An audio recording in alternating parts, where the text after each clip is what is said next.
Hello, George, Fat Ninja Food Forest. This video is going to be on the wormery, explaining the whole process. I am trying to promote the channel now, get more likes and views, subscribers. So please like and subscribe. Feels generic to say that. I always laugh when people do, but it's true. I love what we're doing here at Fat Ninja Food Forest. I'm going to try and make better videos, explaining things more in detail. I'm going to try to keep this short and sweet, but also put that detail in there.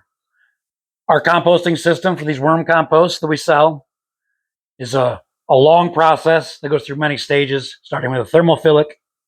That thermophilic or hot compost gets at least 6 turnings.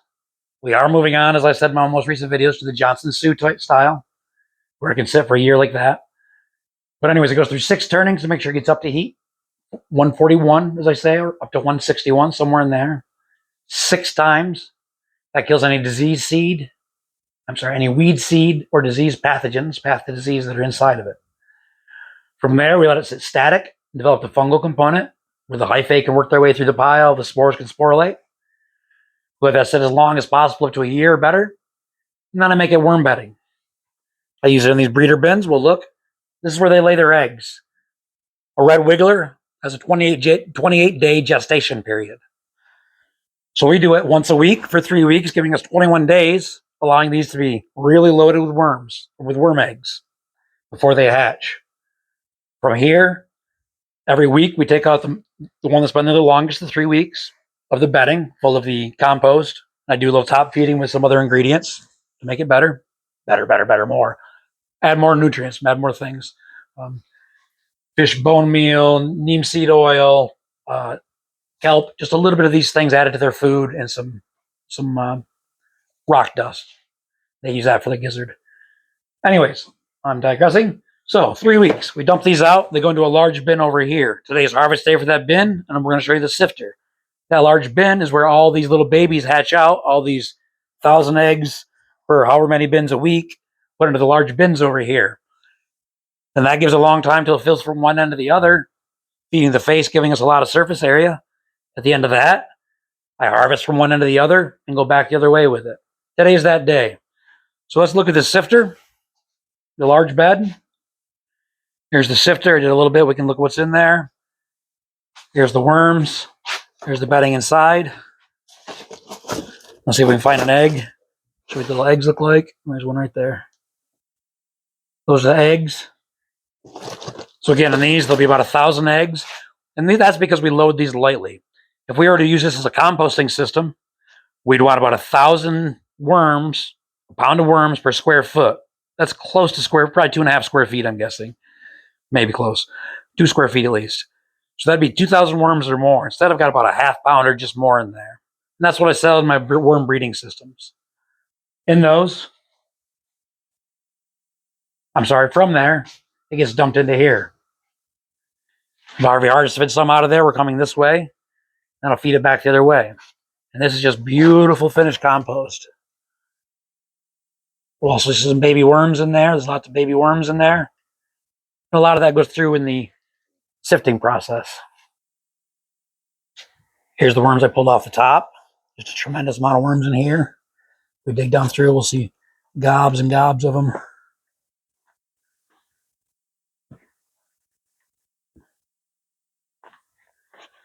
Should be a couple big old plops of them. Anyways, they're waiting here to go back in.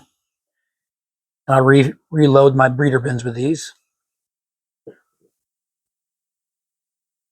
going to pause here. So there's the breeder bins I've washed out and gotten ready to reload. Fill it back up. Now we'll just have a real quick look at how this harvester works. This sifter that I built. I'm pretty sure the mic tones it down a little bit. You see how the siftings come out the bottom. It'll be loud for 1 second. But because of this larger screen, we'll see how even in the finished castings there's going to be worms and eggs and a little bit of plant material.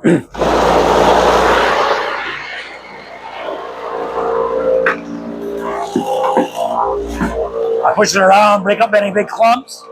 As it backs up at the bottom, pull it back up a couple times. That allows all the smaller parts to fall through.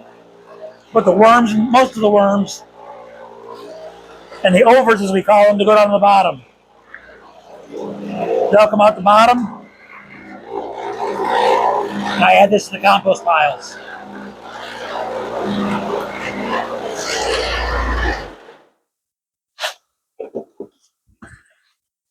These are the finished worm castings that I sell. But you'll see there's lots of worms in there. I'll pull some of the larger out by hand before I collect it. But just a gorgeous casting with some of this lighter fine needles. Organic matter has gotten through. So you're going to have that, but that way we're also getting these tiny little worms and all these cocoons in there as well. So when you buy our castings, you could actually take a handful of castings and start a worm bin. It'd take longer, but they get going. It doesn't take all that long. Better out buying worms from me, though. So that's our beautiful castings. I may pause here. We'll take a pinch, and I'll just show how gorgeous this is under a microscope. It really is just incredible compared to even a really good soil if we're looking at. There's just so much going on in here. So let's pause here and we'll go have a quick look at that. We'll look around the yard as we walk up. Grapes and figs and elderberries and mulberries and blueberries and josterberries and currants and apples and Asian pears and strawberries and so on. Just coming alive right now.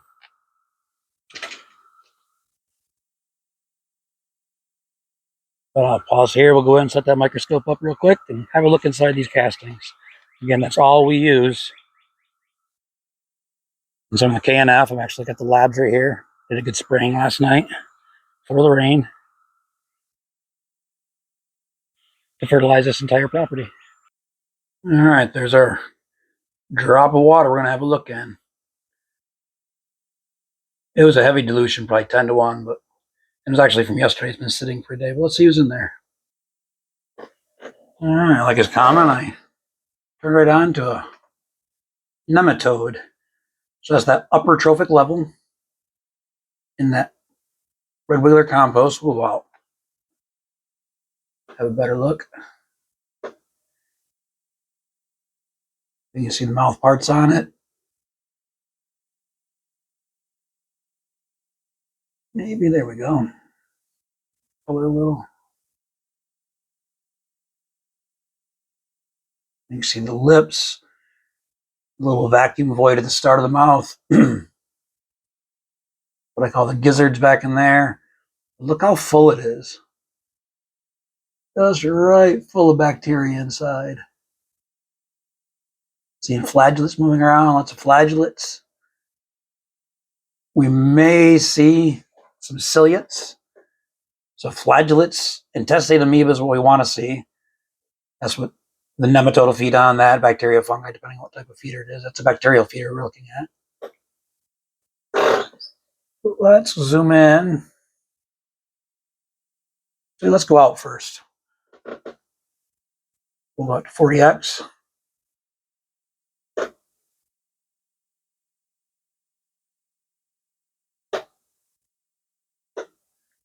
There's that nematode. Just a quick scroll around.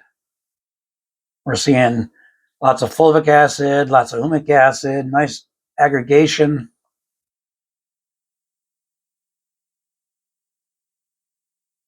Let's find a nice piece of fungi to look at. A smaller one. Let's see who's in here.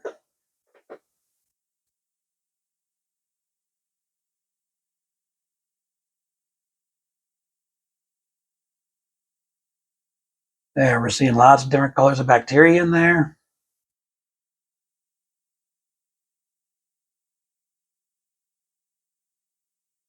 Let's find some nice piece of fungi. No, that's a bacteria, I believe. There's a flagellate.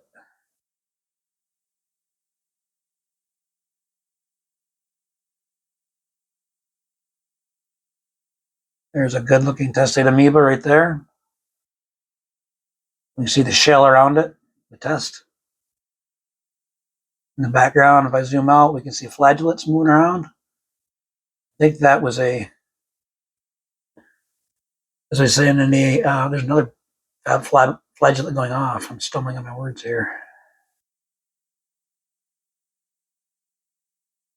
The testate amoeba next to him. Just full of life. Well, let's go back to 100x and look around for a nice piece of fungi to look at. I scrolled through here real quick and I saw some just real nice branch fungi in here.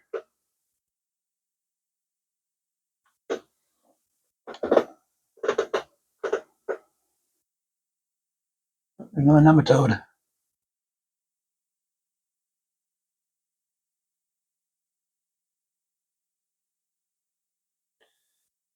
This one's either dead or resting. We have a good look at it.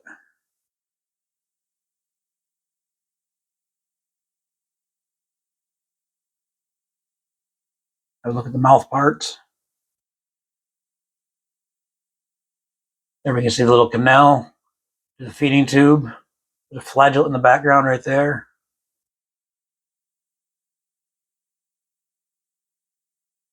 Let's go back out and look for that fungi. Oh, this piece right there, nice piece.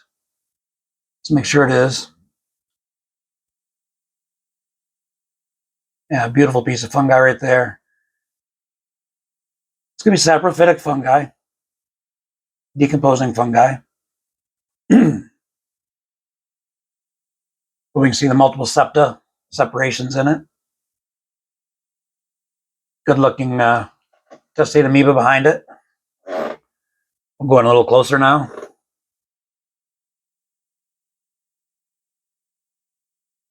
There's a good look at the septas.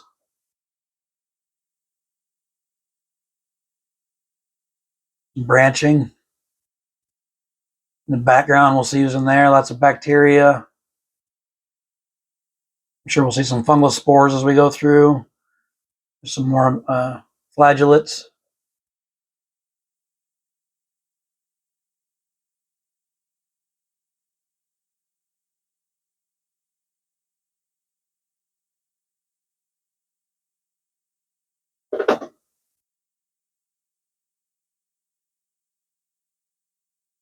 Well, I think that's enough. We saw the whole process downstairs.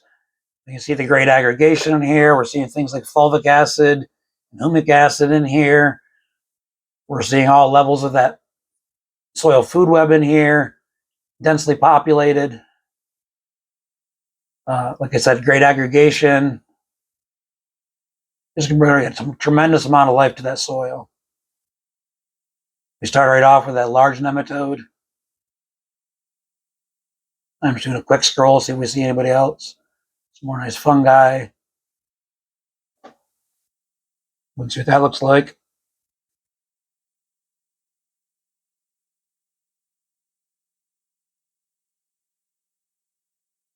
Oh, great looking. Lots of septas in it, lots of breaks in it.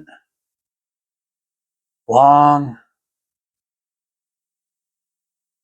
Each one of those divisions allowing nutrient to flow through it. These don't work with the plants, but I'm sure it works the same. Lots of flagellates.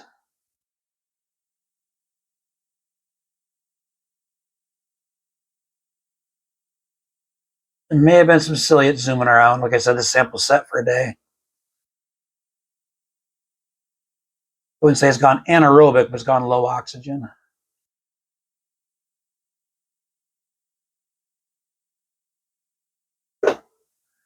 All right, let's go. There's a good looking spore right there, fungal spore.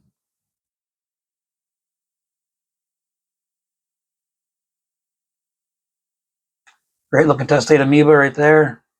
You see the colors inside of it. There's a flagellate behind it.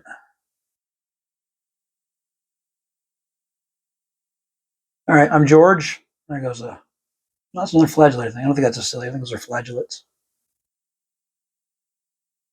I'm George, Phat Ninja Food Forest. This was a wormery tour. Change better than holiday and long overdue. Peace.